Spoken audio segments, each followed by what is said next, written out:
Notable by Sarah Shaffi.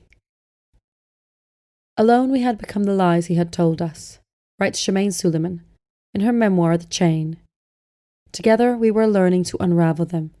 We were building the chain. Examining, managing, strengthening, and in some cases undoing chains, metaphorical and literal, tied together the books I've chosen as my forthcoming titles for this issue. The Chain by former Gallic Prize Judge Suleiman is a razor-sharp exploration of misogyny and patriarchy through Suleiman's experience of dating a man who she discovered had lied to her and many other women at every turn. The Chain is filled with rage but fueled by hope that things will get better if we as a society change how we treat women. It makes for intense, infuriating, tear-jerking reading, and every word is a triumph of Suleiman's talent and strength. An examination of relationships is also central to Keo McClear's Unearthing, in which McClear recounts what happened after she discovered the man she thought was her father was not biologically related to her. Using plants and the natural world to connect with her Japanese mother whose health is failing, and with her own story, McClear's Unearthing is a breathtaking personal story, as well as a wider look at language, nature, grief, and love. Coming later in spring and also examining power, politics, and more are George the Poet's Track Record and Ashley John Baptiste's Looked After. Both are memoirs which take a look at big social issues and problems through a personal lens. Journalist Ash Bardwaj's Why We Travel describes how Bardwaj used travel to connect with his Indian heritage and work through struggles with grief and identity. With historically few people from the global majority taking up space in travel writing, Bardwaj's Why We Travel is an essential point of view. Kenny Ethan Jones's Dear Cisgender People offers an authentic insight into the trans experience at a time when real stories are being overtaken by shock headlines and demonization of trans people. Jones draws from his own life and those of others from the trans and non-binary communities.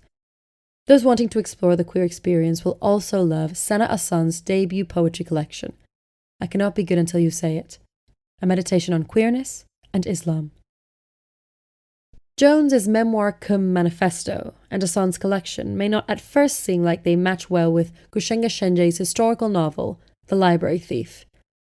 But with the latter interrogating gender, class, race, identity, sexual politics, and more, they're not such a disparate grouping.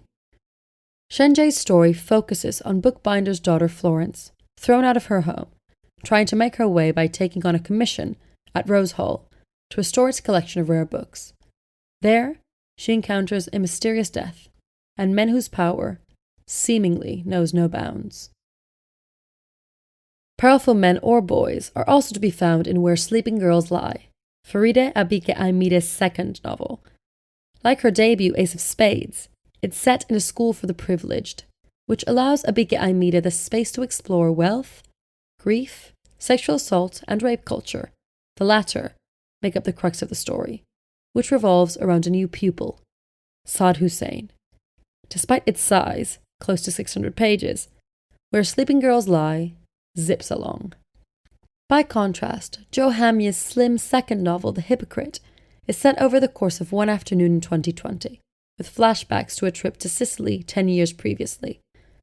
Looking at what happens when the relationship between a father and daughter fractures, The Hypocrite is tense and features sharp commentary on everything from politics to racism to feminism, as well as asking questions about art's power to move, as well as its self-indulgence. Also flitting between past and present are debut novels from Varaitso and Iqbal Hussein. Varaitso's Manny and the Baby follows sisters Manny and Rita in 1936 London, and Itai and Josh in 2012, as the former escapes to his late father's flat in Bath and tries to uncover the secrets of his father's past.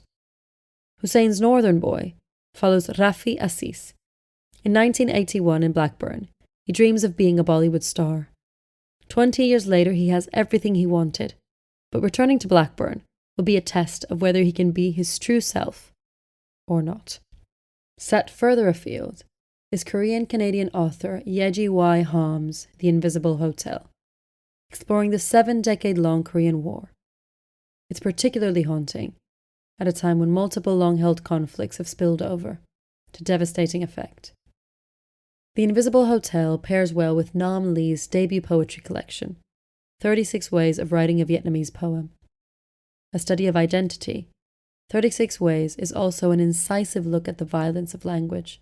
The poem, 33 Euphemistic, hits hard as the war in Palestine continues. We had all supped from the ladle that stirred a cauldron of collected myths and misunderstandings, says Florence in Shenjie's The Library Thief. This selection of books all break cauldrons and will change perspectives.